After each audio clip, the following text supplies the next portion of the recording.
This press release is about a ruling that concludes that the plurinational state of Bolivia has violated the rights of nature and of indigenous peoples as defenders of Mother Earth, and establishes a set of immediate reparations for the TIPNIS case. On May 15th, the International Rights of Nature Tribunal, hereafter the Tribunal, released on its website its ruling regarding alleged violations of the rights of nature in the case of the Isidro Sicore Indigenous Territory and National Park, TIPNIS, in Bolivia. The TIPNIS case was presented by representatives of Subcentral TIPNIS and the TIPNIS Women's Organization before the tribunal during its session in Bonn, Germany, on November 7th and 8th of 2017. The tribunal agreed to try the case in January 2018 and decided to send an international observer commission to Bolivia to determine the facts and meet with all the parties involved. Following a visit to Bolivia, the commission, comprising Alberto Acosta of Ecuador, Shannon Biggs of the USA, Enrique Viale of Argentina, and Hanna Begovic of Sweden, presented its report in January 2019. That report is the basis of the tribunal's ruling, which concludes that in the TIPNIS case, the plurinational state of Bolivia has violated the rights of nature and of indigenous peoples as defenders of Mother Earth, and has failed to comply with its obligation to respect, protect, and guarantee the rights of Mother Earth as established under national legislation and relevant international regulations. Page 82.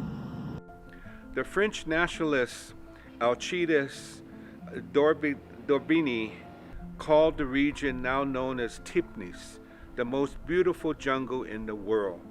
This territory became the Lomo Sante in the Casa Grande, where the Mojeña, where the Trinitarios and the Yuacares and the Simanes indigenous peoples sought refuge during the rubber rush in the late 18th and 19th centuries.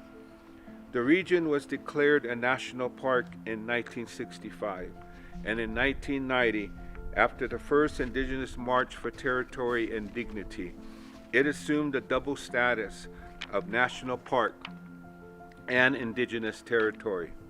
On February 13, 2009, the Yucari, the Tsamani, and Moseño Trinitario peoples obtained a deed for 1,091,656 hectares, a small fraction of the initial request due to settlements by Andean migrants and the use of the valleys for cocoa leaf plantations in the area known as Polygon 7 of TIPNIS.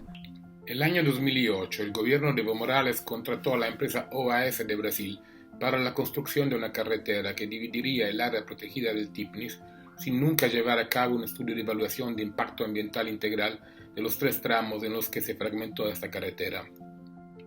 En octubre del 2011, la octava marcha indígena, después de sufrir la represión de fuerzas policiales en la localidad de Chaparina, logró la promulgación de la Ley 180 de protección del TIPNIS, que en su artículo 3 prohibía expresamente que la carretera Villa Tunari y San Ignacio de Moxos o cualquier otra atravesará por el TIPNIS. 6 años después, en 2017, la Ley 180 fue abrogada por la Ley 969 y es el motivo principal que llevó a la presentación de este caso ante el Tribunal Internacional de Derechos de la Naturaleza. The report by the International Observer Commission that visited Bolivia from August 15th to the 23rd of 2018 presented sufficient evidence that the highway will expand the deforestation already present in Polygon 7, leading to the expansion of coca leaf production and affect biodiversity, causing the irreparable loss of natural beings. The report also presents evidence that there was no consultation for the prior and informed consent in good faith of indigenous peoples of TIPNIS, and the colonization process in Polygon 7 is already having negative impacts on the lives of these people. Based on this evidence, the International Rights of Nature Tribunal deems proven the allegation that the plurinational state of Bolivia, and in particular the government under Evo Morales, has violated the rights of Mother Earth in the TIPNIS case. Likewise, the tribunal believes that the Bolivian state has violated the collective and individual rights of the nations and individual peoples of TIPNIS. The tribunal's judgment or sentence proposes several reparations to be made immediately, including the following: an immediate and definitive end to any type of progress in the construction of road infrastructure in Section 2 from Isinuta to Monte Grande in the interior of TIPNIS. Abrogación de la ley número 969 y posterior elaboración y promulgación de una ley que garantice la conservación y protección del TIPNIS. The recognition of the territorial rights and autonomy of the area of the former Bosque de Chimanes forest concession in favor of a multi-ethnic indigenous territory known as TIM for its initials in Spanish, to guarantee the control and management of the northern area of TIPNIS. La adopción de medidas efectivas para detener el avance de la colonización hacia la zona núcleo del TIPNIS. The cancellation of plans for oil exploration and expansion in TIPNIS. La identificación y sanción de los responsables de las violaciones de los derechos humanos en el año 2011 en Chaparina. The recognition of the state's responsibility in the lack of justice so far, and a public apology by the President of the plurinational state of Bolivia. La puesta en vigencia de la Defensoría de la Madre Tierra, que a 9 años de su creación por la Ley número 71, aún no entra en funcionamiento. The cessation of all pressure designed to discipline and control organizations that defend Mother Earth, and the issuance of guarantees to fulfill this task, which is essential for the reproduction of life on Earth.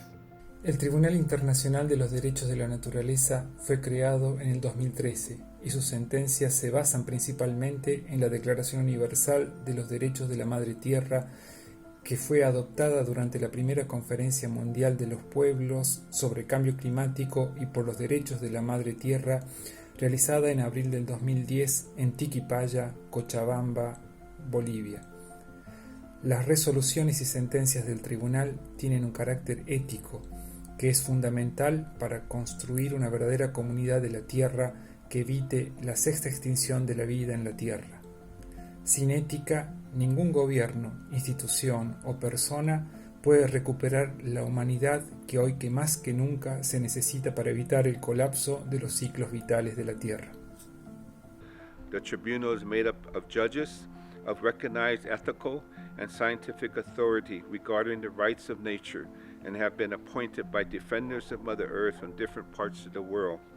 In this particular case of this sentence, and given that the Morales administration promotes the rights of Mother Earth internationally, it has requested that this sentence be reviewed and signed by other judges who have participated in different hearings by the International Rights of Nature Tribunal.